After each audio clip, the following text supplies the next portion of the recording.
Hello and welcome again to our Kingdom Kids video for this week. As you can see, I'm sitting outside today in the garden and I'm hoping that you won't have too much traffic noise so that you can't hear me. We've been telling you stories from the Lion Storybook Bible. Last week our story was about the kind stranger. He was someone who was walking along the road and he comes across someone who was hurt, had been robbed by bandits and left on the road to die. And he was kind. He put him on his donkey. He took him to an inn where he could be made well again. And of course, the most important part of the story is the fact that this man was a Samaritan. And traditionally, Samaritans and the people Jesus was talking to, they did not get on well with each other. And Jesus told the story to help us know who is our neighbour and who he wants us to be kind to. And of course the answer is everyone. It doesn't matter whether they're your friend or an enemy. It doesn't matter what their backgrounds or what they're like at all, because God wants us to be kind. And we set you a challenge. We said, what could you do this week to be really kind to somebody? And Beth gave us some ideas. She suggested a friendship bracelet, or some flowers, or baking some cakes, or what else did she suggest? Doing a picture, drawing a picture, but something to be kind to somebody you know. And we would love to see what you did. We'd love to see those pictures. So if you took a picture, please send it in to us at info@cctw.org.uk and hopefully we'll be able to show some on our Sunday service. Well, today we're going to look at another story. We're going to look at the story of the two sisters. And Sophia is going to read the story for us. Hello, my name's Sophia. You will find me on Sundays helping with the little stars. Today's story is about the two sisters. "It's not fair," moaned Martha. "It's just not fair. I've cleaned the house from top to bottom, scrubbed the floor tiles till my fingers hurt. But all my sister Mary does is sit there. She sits and talks to Jesus." "It's not right," moaned Martha. "It's just not right. I've plucked the chicken and baked the bread and sweated for hours over a hot stove. But all my sister Mary does is sit there and talk to Jesus." "It won't do," moaned Martha. "It just won't do. Mopping up, washing up, tidying up, I've done it all. And I'm fed up. Because all my sister Mary does is sit and talk to Jesus." "Martha," sighed Jesus. "Martha, my friend, I'm so glad you invited me to your house. The place is spotless. The food was delicious. But you mustn't be angry with Mary, your sister, for she has made the right choice. Cooking and cleaning and washing up are all important, but sometimes it's better to put away your cloths and brushes, to rest, and sit and talk with me." Hi, morning everyone. We're going to sing a new song today called Sign Your Cross, so follow India and Beth for the actions.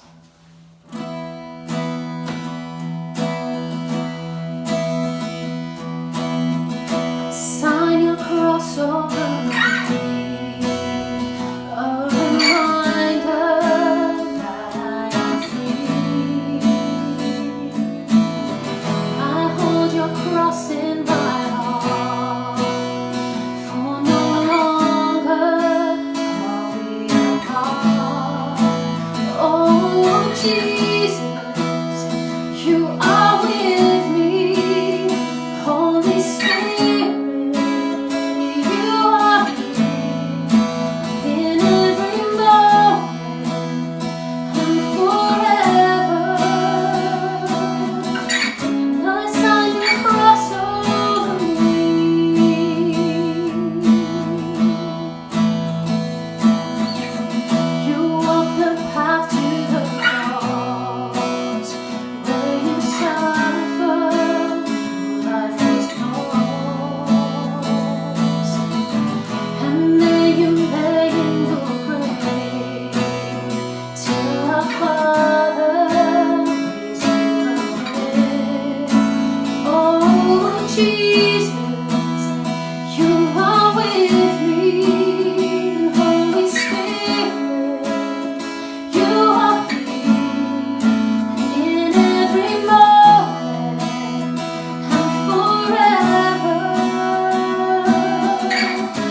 much noise inside my head. And when I'm scared and when I'm feeling all alone, all I gotta do is speak your name. Say it by day, say it by night, say it till the end of time. All I gotta do is speak your name. When I wake up in the morning, you're my friend throughout the day. And when I close my eyes to sleep the night away, all I gotta do is speak your name. Say it by day, say it by night, say it till the end of time. All I gotta do is speak your name. Say it by day, say it by night, say it till the end of time. All I gotta do is speak your name. Jesus, your name covers my heart, covers my mind all of the time. Jesus, your name covers my heart, covers my mind all of the time. All I gotta do is speak your name. All I gotta do is speak your name.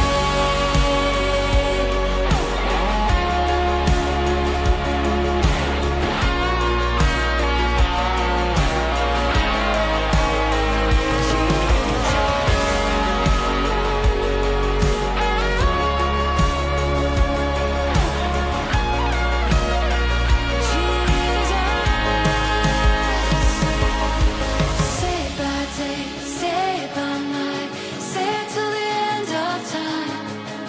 All I gotta do is speak your name. Say it by day, say it by night, say it till the end of time. All I gotta do is speak your name. Jesus, your name covers my heart, covers my mind all of the time. Jesus, your name covers my heart,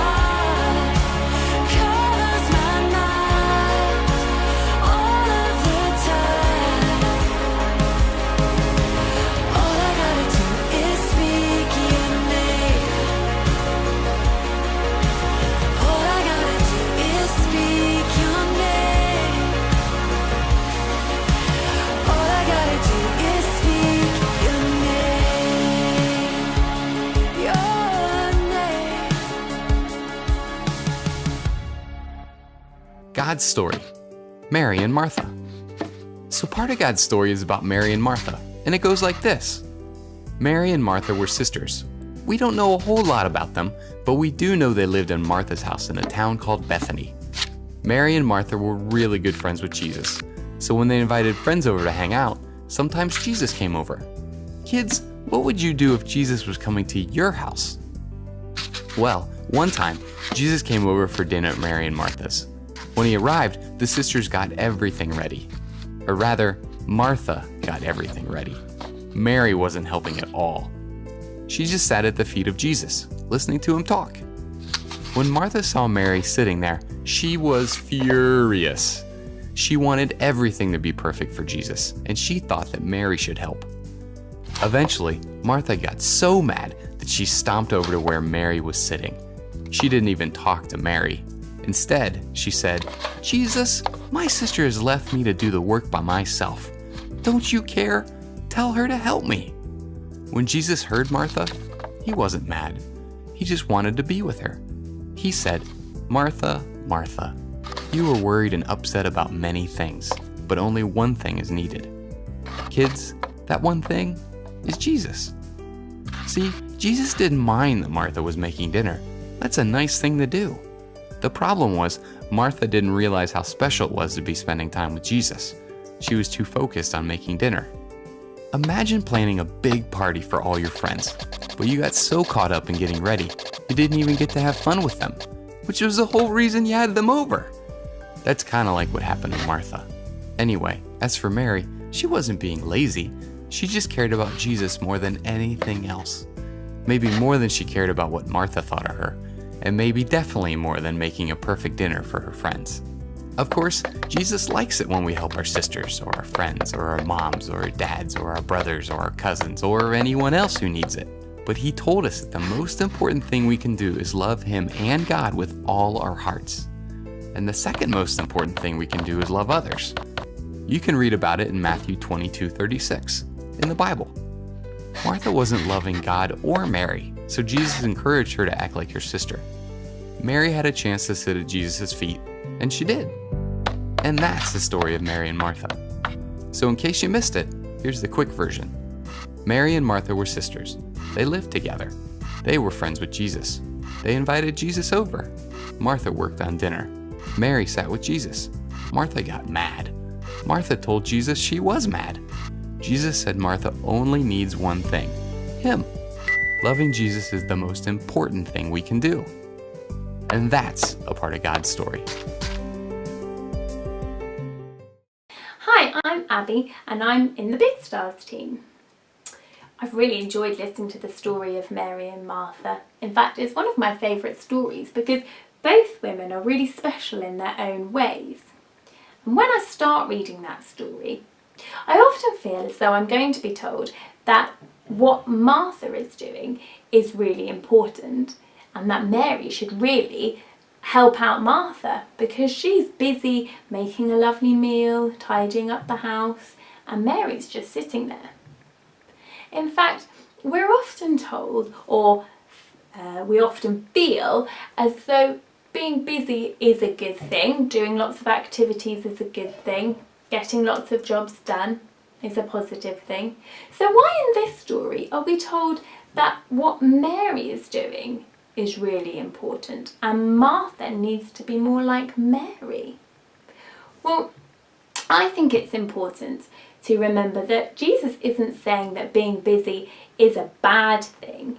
We're not being told that tidying up the house and doing your jobs is a bad thing. But we're being told that what Mary is doing is really special and is in fact more important than anything else. She is sitting at the feet of Jesus and being with him, listening to him and being in a friendship with him. And as Christians, we believe that our friendship with Jesus is more important than anything else. So we should remember to spend time doing that rather than busying ourselves with lots of other things. That should be our main focus. Our most important thing is spending time with Jesus. For me, in my house, I really love having the time at the end of the day reading a bedtime story with my children. So it would be a little bit like spending so much time cleaning up dinner, helping them tidy away all the toys, that we run out of time to actually spend time together reading a story.